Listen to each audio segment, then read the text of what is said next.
Good evening. Thank you for coming to Albany City Council Work Session, January 12th, 2026 at 4 p.m. I'll now call the meeting to order. City Clerk Recorder, would you please do a roll call? Counselor Newton, I'm here. Counselor Thompson, Here. Counselor Van Drimmelen, Hello. Counselor McLeod, Present. Counselor Smith, Here. Counselor McGee, Present. Mayor Johnson. Here. Next on tonight's agenda is public comment. Public comment is a time for Albany City Councilors, residents to speak and for councilors to listen. The council won't discuss topics or make decisions during the public comment time, but will take comments and requests under advisement. Speakers are limited to 3 minutes and must follow the council's rules and observe the same standards of decorum. If unable to do so, they will be asked to step down and take a seat in the audience for the rest of the meeting. When you get to the microphone, please give your name and state whether or not you live in the city of Albany, Oregon.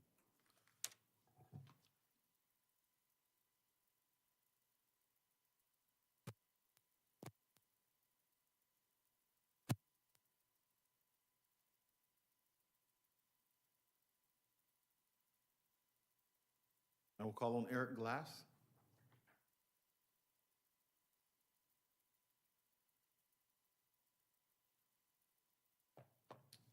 Mr. Mayor, would you like me to sit or stand, sir? Oh, please sit. Thank you. My name is Eric Glass. I do reside within the city of Albany. More specifically, I live along the path of the proposed bike path. A little higher, a little speak up. Yes, sir. Please. My property would be directly affected by the bike path as I know it to be most recently proposed. I've actually addressed the mayor and the city council previously. That's been several years ago when Mayor Canopa was seated where you are, sir.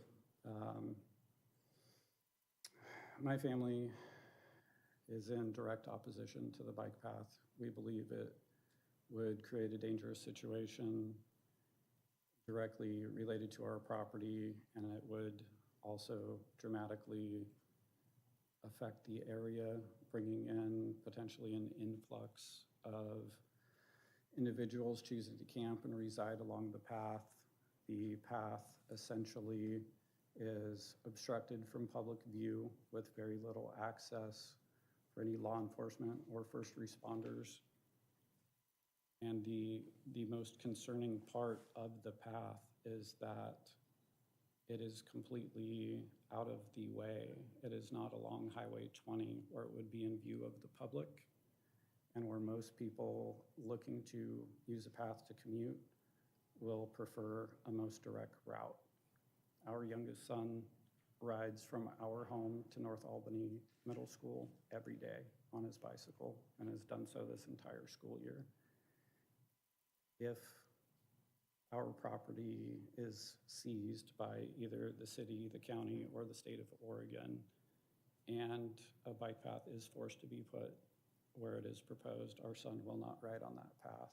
The path is more unsafe than him continuing to ride his bicycle along the edge of the highway until it is safe for him to get to North Albany Road. I only have 45 seconds to continue, and I could talk with you at length for more than an hour. The bottom line for our family, as I have addressed this council before in the past, is I will never give you my land, I will never grant you my land, I will never sell it, and I will never change my mind. Thank you. Thank you. Next on tonight's agenda, ODOT Multi-Agency Update, Corvallis to Albany Pathway, ODOT Benton County, and Parametrics, page 2 through 24 in your packet.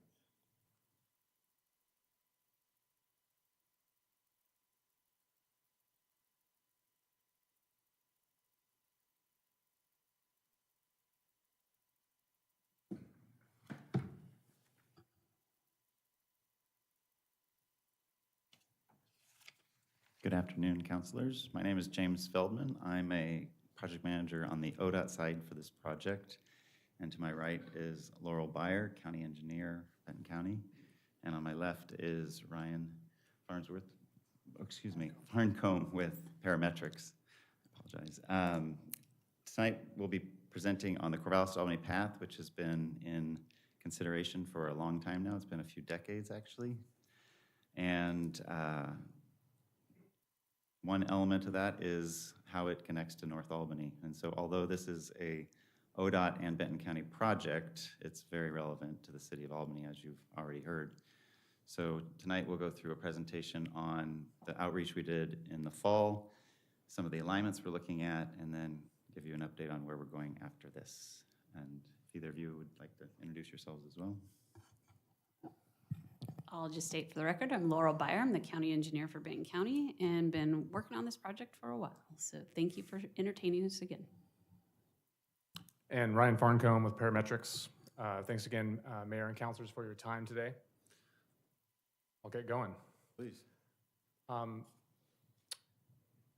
So we'd just like to set the table with the project that we're talking about today and be clear about which sections we're working on. And then we're going to go through our initial alignment screening. We've been looking at various alignments between Corvallis and Albany and bring you up to speed as to where we're at with that. And then, as James mentioned, we'll talk a little bit about the outreach we did and the feedback we've received so far and talk about next steps. So this is our project area.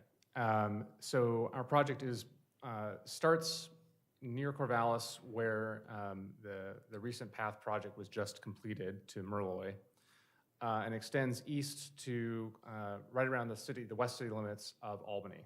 So Rainwater Lane is our approximate eastern terminus. But when I get into the alignments in more detail here in just a second, we are also thinking about how this path would carry into the city of Albany. So while that part of the path that's not in the city itself is not directly part of our project, it is absolutely an important consideration as we move forward here in selecting a preferred alignment for this section you see here on the screen.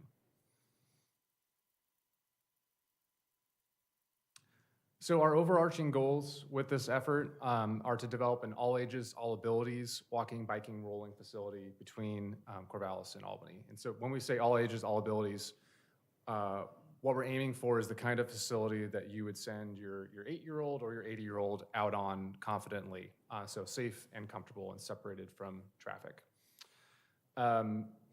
That's our goal, and we know as we get further into this that we may have to adjust in certain areas for practical reasons having to do with feasibility or constructability or things like that. But our aim is really to get to that comfortable facility from end to end. We're also looking to support walking, cycling, and rolling between the two cities, both for transportation and recreation purposes. But fundamentally, we're about enhancing safety and comfort for people out there who are walking or rolling. Big picture, here we are in winter of 2026. So we are developing alignments, and that's again what we're going to share here in just a second. As part of this effort, we're also doing some preliminary environmental to understand what kinds of impacts or issues you might run into with respect to given alignments. And then as we get later into the year, in the spring and summer, we're expecting to choose a preferred alignment for the path and then advance that through a conceptual design process. And you see we have three main touch points with the broader public here. We just had our first this fall, which again I'll share in a second. But upcoming later this spring, we don't have the dates just yet, but we'll call it spring.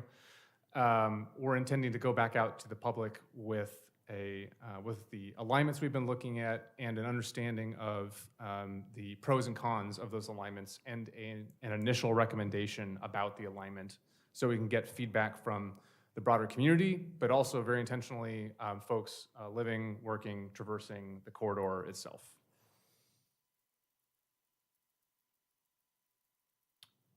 Okay, on to the alignment screening.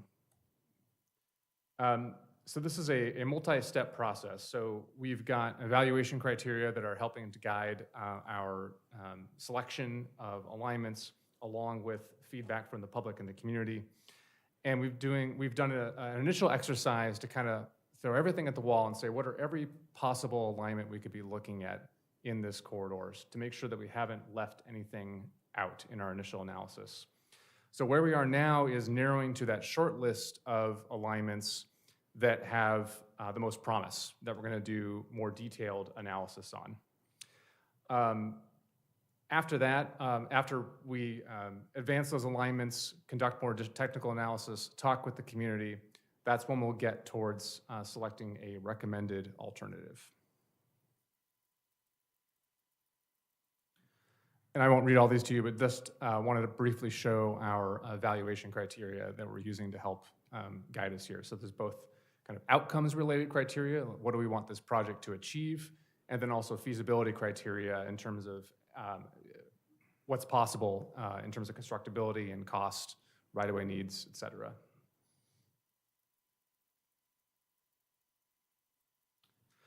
And I'll zoom in on the eastern section here in just a second, but these lines represent the initial alignments that we looked at through the corridor. So broadly speaking, we looked at an alignment south of US 20 and an alignment north of US 20 with some deviations in there.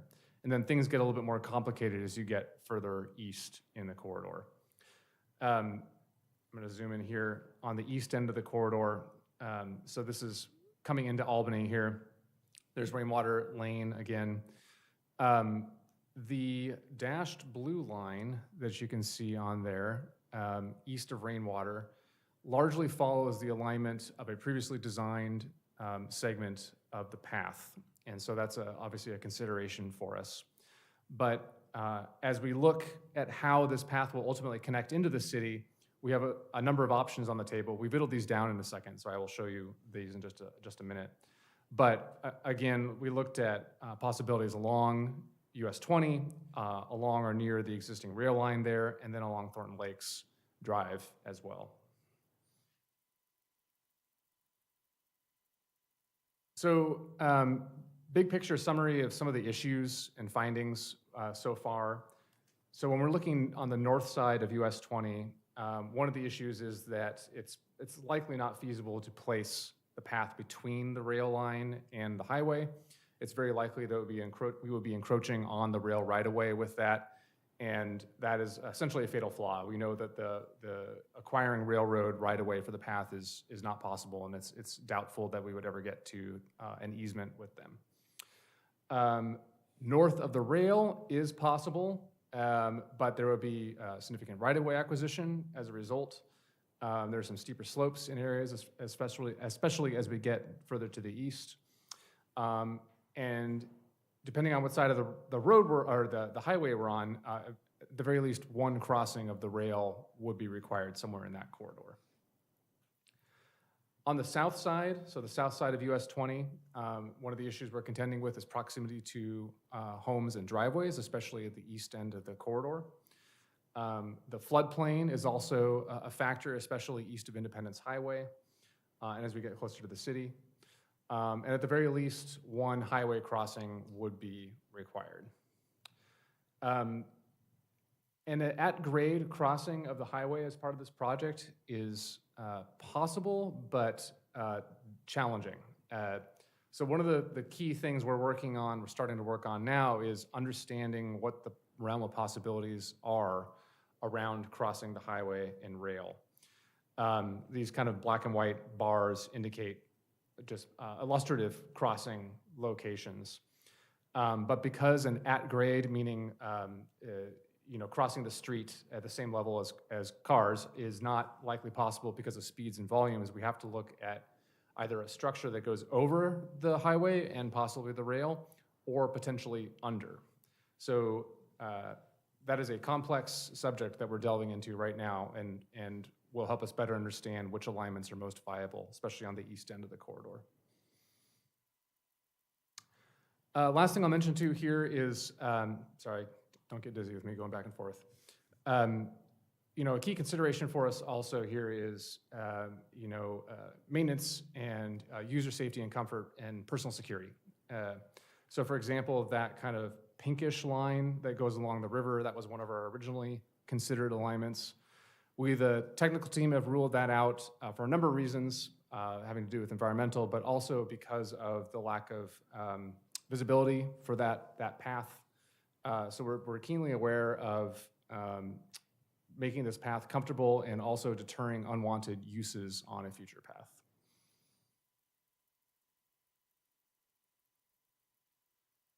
So this is our current set of alignments recommended for further analysis. So you can see closer to the city that essentially the alignment for the project that was previously designed by Laurel and the county is in contention, and then we have an alignment along Thornton Lakes as well. You can see that we've, at least at this point, ruled out staying along the highway as we get towards the east end of the corridor. And that's largely due to proximity to the river, proximity to the floodplain, mature trees in that part of the corridor, and then the number of driveways and grade changes that occur along the highway in that section. Why driveways an issue? Which specific issue? Well, when you have multiple driveways and you have a path, you have people going two-way, and oftentimes people pulling into and out of driveways don't see the bicyclist or the person walking. And that's why multi-use paths with a lot of driveways can create what they call conflict zones, a lot of conflict zones. So that's why you try to avoid crossing a lot of driveways. Thanks, James.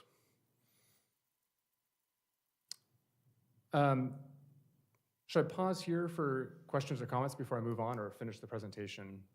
Not sure what the preference of the... Council, you want to take some time to ask questions, or go ahead? We'll go ahead and finish your Okay, presentation. thank you.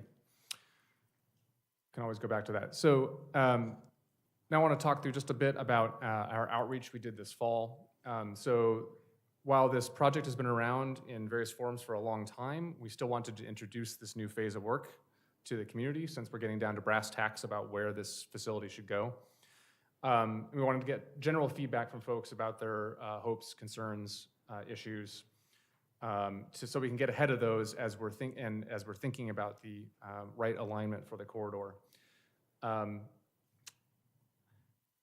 We employed a number of tactics, from flyers. We sent a mailer out to corridor residences. We did a couple of fun project videos, which maybe some of you have seen. And then we also did some tabling at farmers markets last fall, amongst other things.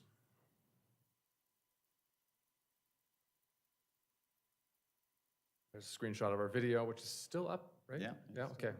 I recommend it. We also had an interactive online open house that folks could go in and add their own comments to a map about issues and needs and concerns. And so here's some of our survey findings. So broadly speaking, folks were concerned about safety in the corridor, both safety from the perspective of a driver and safety from the perspective of somebody walking, cycling, or rolling in the corridor. The second most identified concern is also maintenance. So again, this is something that's top of mind for us, concerns about upkeep of the trail, trash, vandalism, unwanted uses.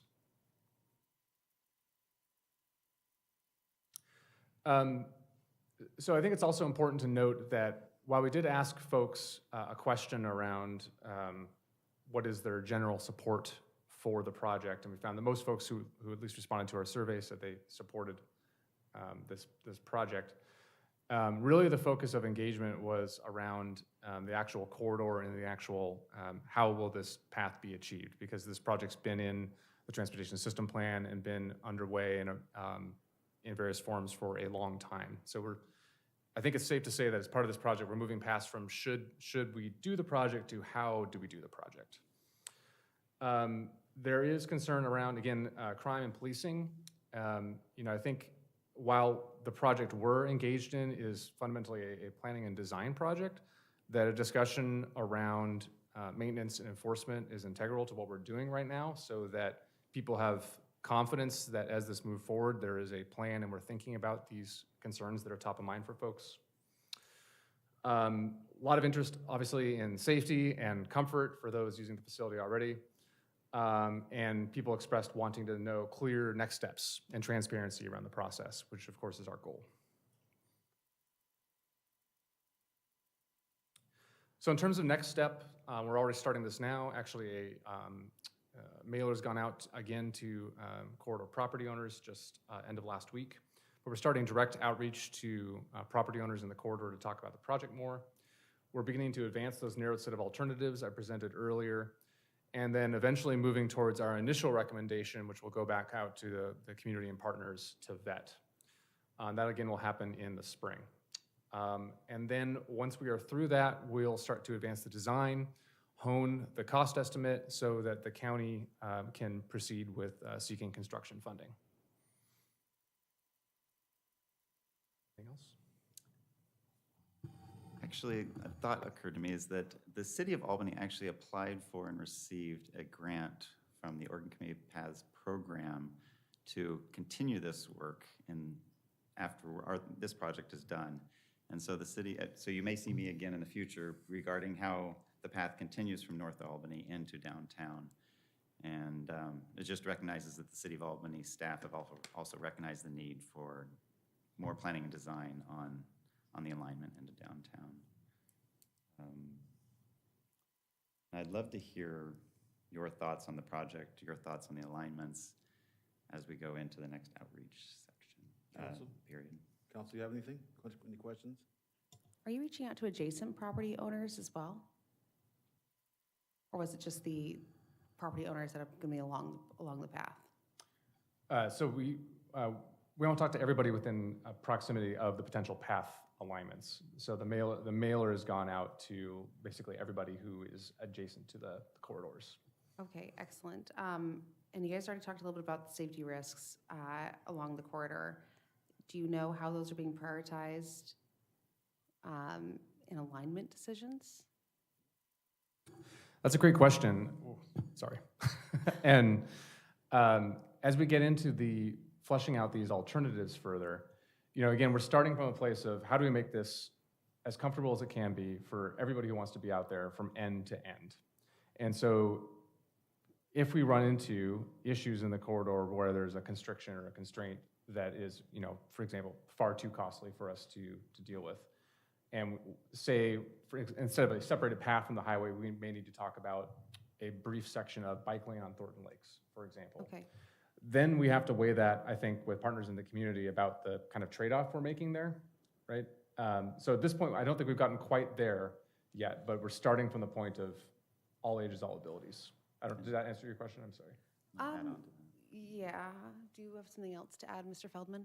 Yes, I would add one other element, and that is that safety is often viewed differently depending on the person. So one user may prefer to be along the highway because they're visible to the public, whereas another person may consider being away from the highway safe because they're not near high-speed vehicles. Yep. And so one person may say the safe option is away from the highway. The other person says, I want to be right on the highway.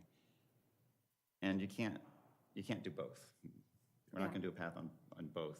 I mean, ideally, you could pick which one you wanted, but in this case, we have to pick one of the two. Ideally, in my opinion, I think away from high-moving vehicles when I'm a soft, squishy human on a bicycle sounds most ideal, personally. I wanted to also ask a little bit about the privacy and access and security issues that we just had someone come before us. Just wanted to see how those are going to be addressed in the design.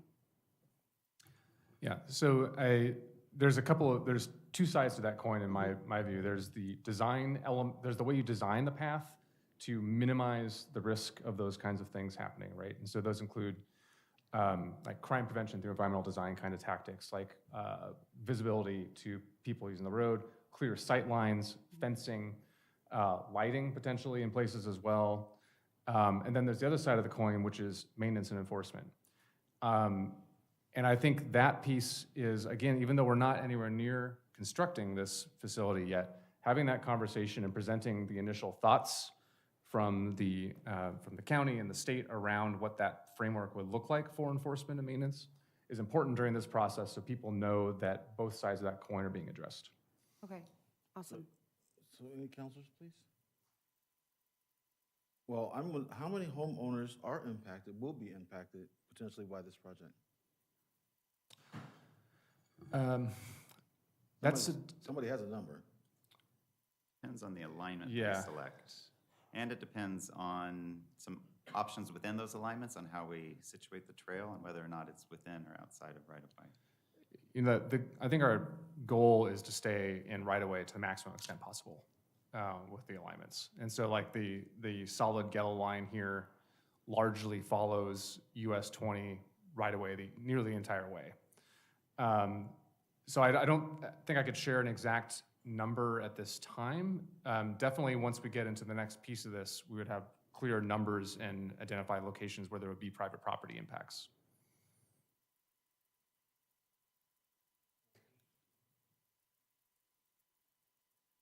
You got something? She's a biker. She was. Yeah. Well, I was, yeah. Yeah, I should declare that I'm a past president of Mid-Valley Bike Club and Santa Am Spokes Bike Club. Spent 15 years doing long-distance bicycle touring, commuting to my exercise class in Albany, and just riding around. I was on a bicycle for a long time, tandem and single, and have done a lot of bicycle touring in Europe. After our last trip to Europe in 2000, my husband decided he didn't want to ride our tandem here any longer because we spent 3 weeks in Germany and Austria on their network of bicycle highways that have no cars on them at all. They have their own traffic signals, they have their own restaurants and hotels, they have they're very, very safe. They're not subject to vandalism. Perhaps Europeans aren't as prone to vandalism as Americans are. So I've had different experiences bicycling. When I was riding in Albany and Corvallis, lots of times back and forth, I would never have chosen Highway 20 to ride. Now, I would today on the section from Merloy into town, into Corvallis, because the highway is wide, the separation from the traffic, from the main highway is adequate. It would be comfortable. I have never been able to envision how this would work from Rainwater into Albany. And I recognize the opposition of the homeowners. I know that part of town floods. It's dangerous to drive there. In my view, it's dangerous to drive on West Thornton Lake. I have ridden a bike on West Thornton Lake one time, and that was enough. If I was going between Corvallis and Albany, I would take Riverside Drive and Bryant Drive, or I would go over on the other side, way over on the other side, and go Metge and that way. It's out of the way. It's more scenic, but it's out of the way, and I understand that. I know this has been in the plan for a long time. I understand transportation system plans, and I know that all modes of transportation ought to be together when practical. I can't make this work in my head, so I'm just wondering how we're going to get there. This has been in plans for, I think, as long as I've lived here, and I don't know how we're going to get there. Can you explain how the work that's gone on in the last 2 years and is going on right now is going to get us closer to that? Like to planning, from planning to construction funding, or All of it. all of it? Okay. Acquisition of right-of-way, funding, and coming out with a product that's safe and people are happy. Nothing pleases everyone, and nothing is totally safe. You can fall down walking across the living room, but I'm just curious. It just seems like a bridge too far to me. And can I piggyback real quick and just also add, I'm curious about how this is going to connect to North Albany neighborhoods and destinations within the region with everything that Councilor Smith also said. Sure, I'll start us off and then I'll pass it over. And that is the entire point of this work right now, is to figure that out essentially. And doing all of the outreach that we're doing to talk to as many people as we can to determine what that path is. It's not going to be perfect, but we're going to get as close to that as we can. And as far as connections to North Albany, with this path continuing to North Albany Road and over to Springwater and into downtown, once you have that connectivity, you are able to go, instead of driving to the shopping center or walking along the highway, you have all these other ways of getting around North Albany that no longer require driving. As far as how do you make it happen, right now is a tough environment for finding construction funding for bike and ped at the federal level. And so I do recognize that that is a challenge, but the first step and the way to be more competitive for construction funding is to have a very solid case for what you want at a planning and design level. And so without doing this work, we can't get to that next step. So as hard as construction funding is, this facilitates that as best as possible. And I'll turn it over to you. So the one thing that I can remember to address is West Thornton Lake. It wouldn't be that we would just dump the bike riders out there. There would be improvements along that corridor. So that way, whether it be a separated, this, again, we haven't even looked at this, whether it would be a separated complete facility, or if we are looking at adding shoulders and bike lanes along West Thornton Lake. So it's all a part of the conversation to figure out how we can do this. The last thing I'd just add is that part of our work too is also to establish a phasing plan for this, knowing that it's very unlikely that we're going to build all of this all at once, but building it in logical chunks is part of our task. Yeah, well, as part of this project, we'll come up with a phasing plan, and those that want to pursue construction funding can look to that for cost estimates and expectations about what would be needed. And I realize I've been mixing up my words here, Spring Hill, not Spring Water. Thank you. Any other questions, council? This might be a question for the city, but I'm wondering if like as construction plans or as plans are solidified, if like there's other things we want to do in North Albany, like add sidewalks or things that might be along that pathway, if we would be able to maybe get in on some of the construction happening to help with our budget for that kind of stuff? Like if there's anything, I'm just wondering out loud. I'm not sure what our plan is right now, like with some of the North Albany roads, but I know a lot of them don't have sidewalks. But if there's any construction going on, sometimes it's cheaper if there's already a closure or already construction, if we would be able to do some work at the same time.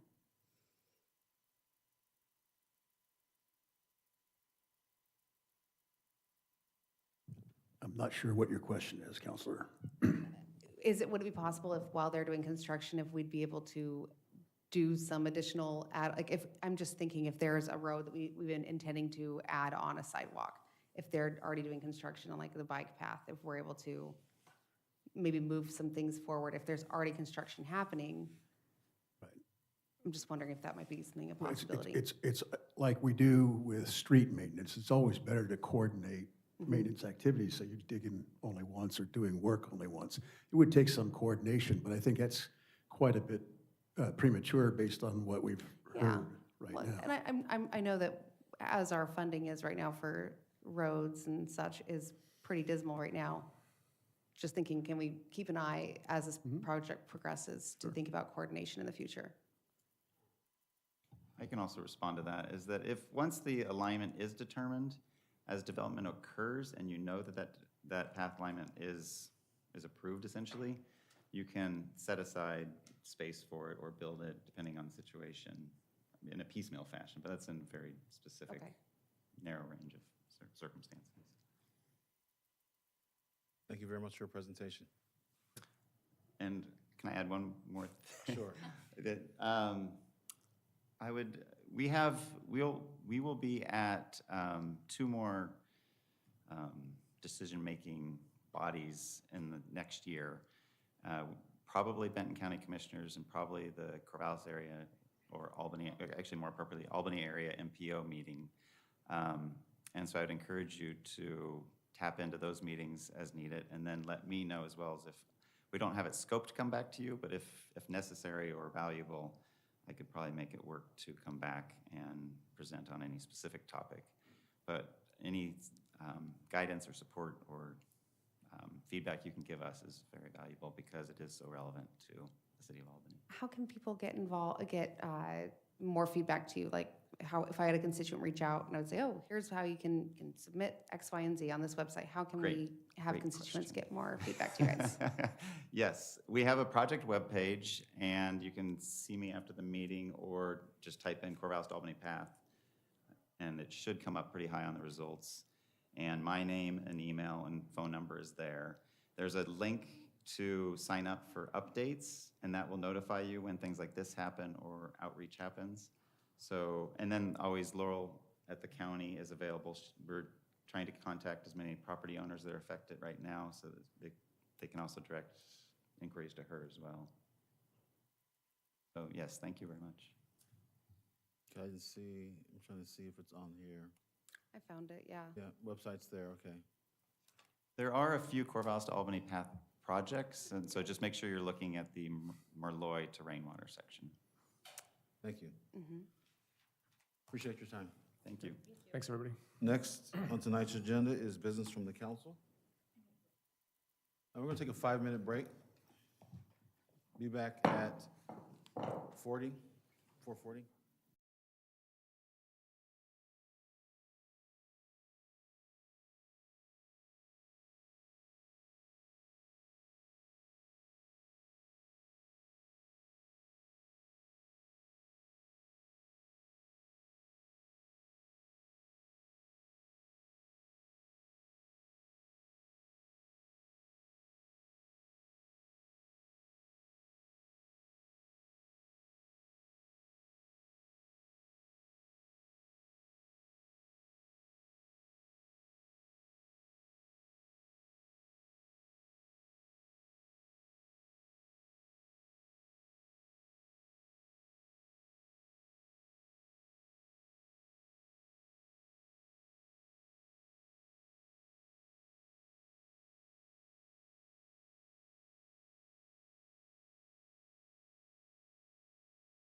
I don't have anything.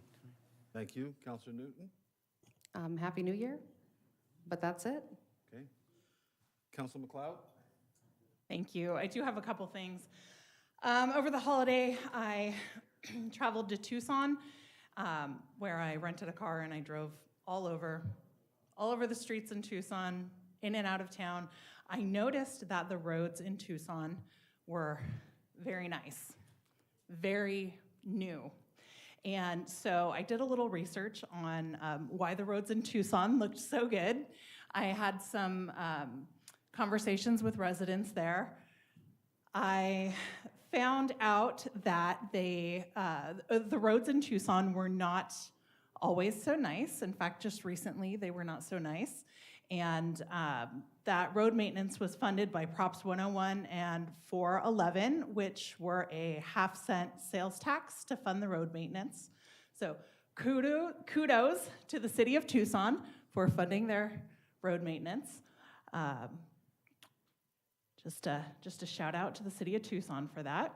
I also received several emails regarding the proposed development at 53rd and Pacific.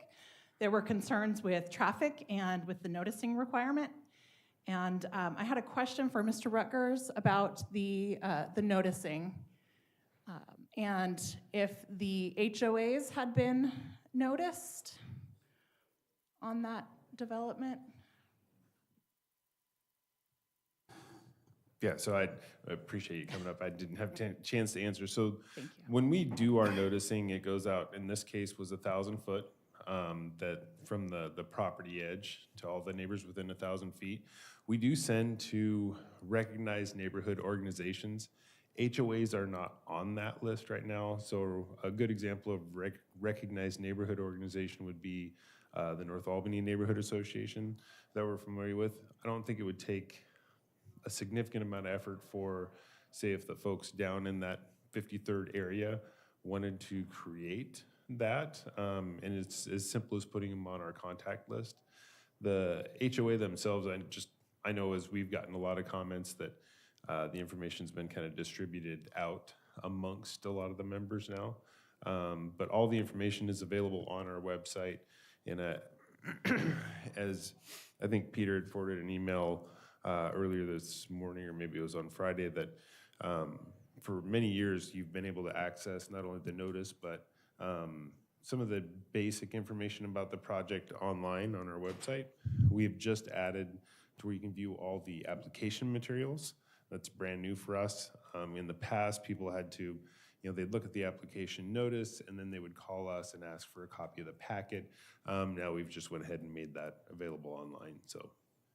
So thank you for that. My follow-up question is specific to the Spring Meadow, Brookfield HOAs. I know that some of their residents were notified. Do you know if the actual HOA board was notified? The only way that the HOA board, well, it wouldn't have been notified directly. The only way that would have happened is if, say, there was a tract that's owned by the HOA, and then that would have went to the property owner. Whether that makes it to their board or not, I'm not sure, but it would have went just to those property owners. The HOAs for those two subdivisions are not on our current contact list. They are not? No. Okay.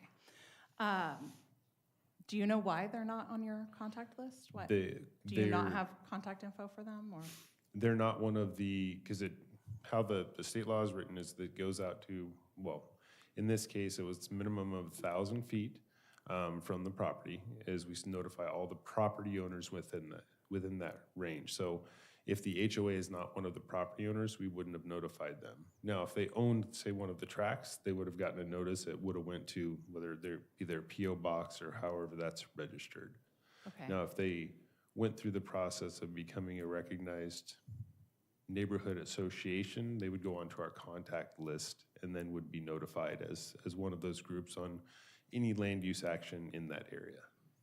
Okay. I bring this question because today we received communication from Ms. Sapello about Albany Development Code, where it shows the noticing requirements. And in that in that code, section 1, subsection 22, 3A, it says that all property owners and designated representatives of city council recognized neighborhood associations within the minimum notice area specified below should be noticed. And so it also says the broadest notice area applicable to a proposal shall apply. And that just made me think that the HOA there should have been notified. They're currently not a city council recognized neighborhood association. The Spring Meadow, Brookfield The is HOA, not? the homeowners association is not. There's homeowners associations with just about every subdivision that's created. The recognized neighborhood associations is something that this body would say, a group would come to them and say, hey, we want to be a recognized neighborhood association. So maybe just a suggestion, the combined HOAs for those two subdivisions could get together as a body and become, designate specific representatives, name themselves whatever it may be to become a recognized neighborhood association by this body. They would then go onto our contact list that would be notified anytime there was something in that area. It looks like Councilor Van Dremelman. Is there a formalized intake process for that? Or is that just how does one even start that process if someone were to ask us about that? Admittedly, I will have to look into that specifically. I think that's what we're driving at here is if they're not a recognized neighborhood, how does one even form one of those? I know North Albany Neighborhood Association would be a good touch point. Yeah, I can verify. Oh, sorry. Sure, but they don't set the parameters on that. Well, they can show you what they did, and they can build it the way they think it should. Okay. My concern is that the Spring Meadow Neighborhood Association has been in existence for, I want to say 20 years or so. I don't know why they wouldn't be. It's not a neighborhood association, though. It's an I'm HOA. sorry, HOA, excuse me. I don't know why they wouldn't have already done that. Yeah, and I will come back to you guys or get the information on what it takes to become a city council recognized neighborhood association. But there's the difference there between homeowners association for a subdivision and then city recognized neighborhood association. Admittedly, I don't know exactly what those requirements are, but I can get those for you. That would be great. Yeah. Thank you, sir. Also, I had a question about ice activity in Albany. Mr. Trodson, do you know if we have an update on that? If there has been any activity since we last met? There has been activity, however, they don't brief us and they don't tell us about their operations. They did reach out to the police department and tell them that they would actually be in town, which is a step in the right direction because that helps us to take basic efforts to deconflict. But they have not told us, about their operations in advance, and I don't have a total for that. And I would ask Jerry Drummond if he knows anything more about it in terms of numbers of operations. So are you saying there has been ice activity in Albany since we last met? Well, there's been ice activity for quite a while, but you'll remember that Chief Harnden was saying that it is not their custom to tell us what their Right, what but their operations after the fact. After the fact, we find out about it. Okay, and do you recall at the last meeting I asked that you notify us when there is ice activity in Albany? Yeah, well, we don't know when that happens, and we don't know, how many of those happen. So if there is something that comes in that says that, we have a name and a particular, we can certainly bring that back. But I don't have I don't have details for you that I'd be comfortable passing along because they're not to a level of detail that I think is, Okay. verifiable. Whatever information you can share with us at the earliest convenience would be appreciated. Because I do have residents that have been asking me about potential ice activity in Albany, and I want to be able to either confirm or deny those suspected sightings. And so anytime we have that information, I would love to hear it. to be able to pass that on to them. Do you have nothing? Okay, great. And that's all I have. Thank you. Counselor Van Dremelen? Nothing to add to what's already been said from Ward 2 tonight. I think we've got it pretty well covered. Okay. Counselor McGee? A couple of things. One, I attended the homeless memorial with Counselor Smith and Mayor Alex while we were on break. It was at the Second Chance Shelter. If you have not been able to go, I would highly encourage. It was really a great place to host space for those who are unhoused and home challenged who have passed away. And it was held the day or 2 days before the coldest day in the city. So if you haven't had an opportunity, I would highly encourage it. Nice candlelit visual, and had an opportunity to go back a couple days later, and I donated a bunch of like clothes and stuff. Second thing is the Bears one. Just want to throw that out there. All right, that's all I got. Counselor Smith? I wanted to publicly acknowledge the reporting that Hans has been doing on city issues. He did a lot of big, in-depth stories about things like housing and CARA and the airport and so on while we were on the break, and well-researched, well-written, balanced reporting. I thank you for doing that. That's it. I will reserve mine for Wednesday night. Thank you very much. City Manager's report? The only thing I have for you is just to remind you that the ADA has a mixer at the Carnegie Library starting at 5:30 this evening. So about 40 minutes from now, you'll get out in plenty of time. Thanks. With that, I will adjourn the meeting. Our next meeting is Wednesday night, the 14th of January 2026. Still getting used to saying that. At 6 p.m. I will see you there. Thank you.